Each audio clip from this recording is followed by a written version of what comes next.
Vault 11 from Fallout New Vegas is probably my favorite in the entire series, and that comes down to the visual storytelling. This is the first thing you notice in the vault. These skeletons lying in the entrance. You find a holotape that tells you these were the last survivors in the vault. They killed themselves because they couldn't live with the horrors that they committed. This is why I love the storytelling of this vault.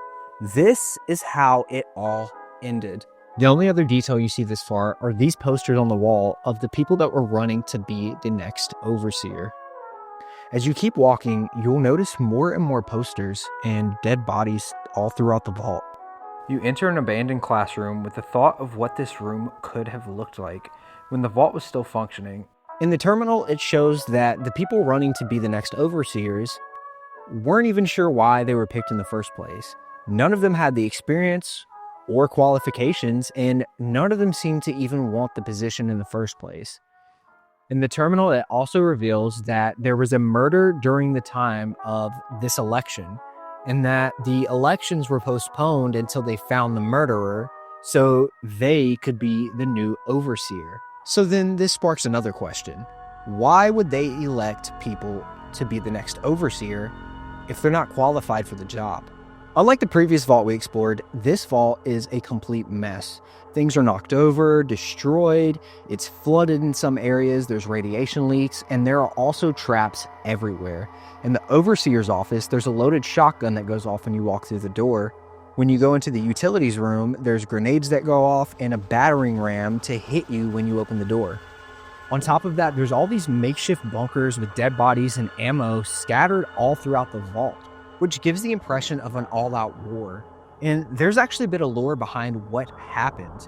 So there was a man by the name of Nathan, who is also the same Nate that you see on the posters scattered throughout the vault. Well, there's also a political party called the Justice Bloc, which is the most powerful political party in the vault, and they basically determine who is going to be the next overseer. Well, Nate was playing poker with the Justice Bloc, and he kept winning, which was pissing them off. So they basically threatened to make him the next overseer. And since they were such a powerful political party, it was basically guaranteed that Nate would become the next overseer. That is, unless his wife, Catherine, also known as Kate, would perform sexual acts on the members of the Justice Bloc. There being no other option, and Kate being scared for her husband's safety, basically goes through with these acts. And she does this for an entire month until the lead up of the nominations.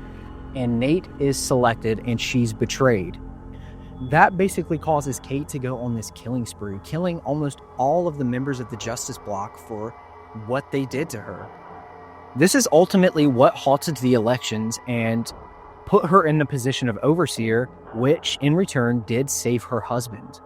As overseer, Kate enacts a new law to basically try to get rid of the corruption of the elections. And this comes down to choosing candidates through a random number generator, which means that the members of the Justice Bloc were no longer safe. This caused outrage between the rest of the Justice Bloc members, basically causing them to start a rebellion, which resulted in most of the vault being killed in the process. If you head into the cafeteria room, this is probably one of my favorite rooms. It just tells such a grim story. You see the tables that were flipped over to use as makeshift cover. You see more of the sandbags, the bodies lying around. But at the same time, this was a place that they used to come together. I'm sure there was so many laughs shared here, and it gives you the impression of what it could have been.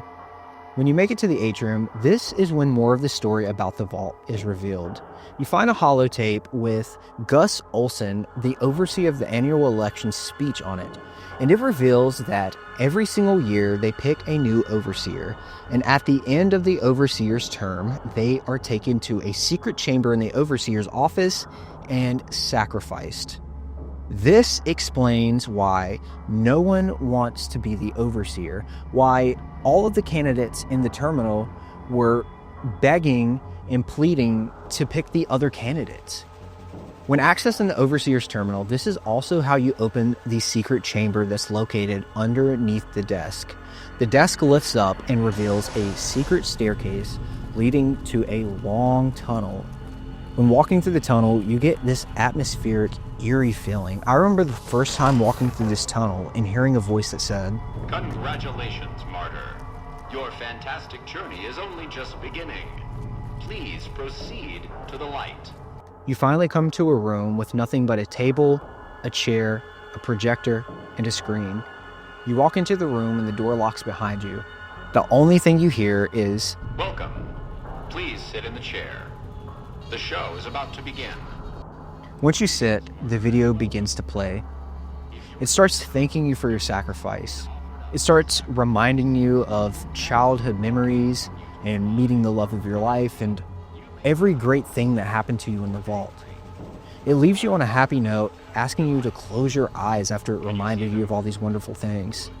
And the next thing you know is you hear a sound of the walls opening around you as you are brutally gunned down by turrets and robots. Since you're the main character in this game, you fight off all the robots and the turrets, and you get a chance to look around and see the people that weren't as lucky as you were. There's a pile of bodies, and on the other side of those bodies, there's a door. The door reveals a computer that was in control the entire time. "Congratulations, citizens of Vault-11. You have made the decision not to sacrifice one of your own. You can walk with your head held high, knowing that your commitment to human life is a shining example to us all. And to make that feeling of pride even sweeter, I have some exciting news. Despite what you were led to believe, the population of Vault-11 is not going to be exterminated for its disobedience. Instead, the mechanism to open the main vault door has now been enabled, and you can come and go at your leisure." The 4 people that you found at the entrance of the vault were the people that found this computer, and they could not live with themselves after finding out that this was all for nothing. If you like this video, I'd love for you to comment, like, and subscribe. It took way longer than I thought it would. I do all of this stuff by myself, and I would love to do it more often or even make it a job. So definitely let me know if you liked the video, and if you did, maybe I'll think about doing another one in the future of some more vaults throughout some of the Fallout games.